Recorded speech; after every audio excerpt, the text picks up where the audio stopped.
আসসালামু আলাইকুম ওরহমতুল্লাহি ওবরাকাতু। সম্মানিত দর্শক মণ্ডলী, আপনারা এই মুহূর্তে যে যেখান থেকে আজকের এই ক্লাসটি দেখছেন কিংবা শুনছেন, আমি সকলকে জানাই আমার পক্ষ থেকে আন্তরিক সালাম ও শুভেচ্ছা। আমাদের আজকের ক্লাস আল্লাহ শব্দের লামের বিবরণ, অর্থাৎ আল্লাহ শব্দের মধ্যে যে লামটা আছে এই লামটা আমরা কীভাবে পড়ব। এটা কি বারিক পড়ব অর্থাৎ পাতলা পড়ব, নাকি পুর অর্থাৎ মোটা পড়ব? চলুন তাহলে এ সম্পর্কে বিস্তারিত আলোচনা করা যাক। আল্লাহ শব্দের ডান দিকে জবর অথবা পেশ থাকিলে আল্লাহ শব্দের লামকে পুর মোটা করিয়া পড়িতে হয়। আর যদি কি থাকে, আল্লাহ শব্দের ডাইনে যদি জের থাকিলে বারিক পাতলা করিয়া পড়িতে হয়।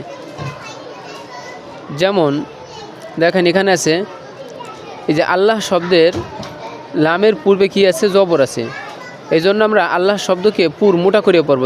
যেমন আল্লাহ, আল্লাহ, অর্থাৎ আল্লাহ শব্দের এই লামকে পুর মোটা করে পড়তে হবে। আল্লাহ, আল্লাহ, আল্লাহ, এভাবে না, আল্লাহ পুর করতে হবে। আর যদি আল্লাহ শব্দের ডাইনে কী থাকে, জের থাকে, তাহলে আল্লাহ শব্দের লামকে বারিক পাতলা করিয়া পড়তে হবে। যেমন বিল্লাহ, কি পড়ব আমরা, বিল্লাহ। এখানে এভাবে পড়া যাবে না, বিল্লাহ, বিল্লাহ, এভাবে পুর মোটা করে পড়া যাবে না। তো আশা করি আল্লাহ শব্দের লাম কীভাবে পড়বেন এটা বুঝতে পেরেছেন। আসসালামু আলাইকুম ওয়া রাহমাতুল্লাহি ওয়া বারাকাতুহু।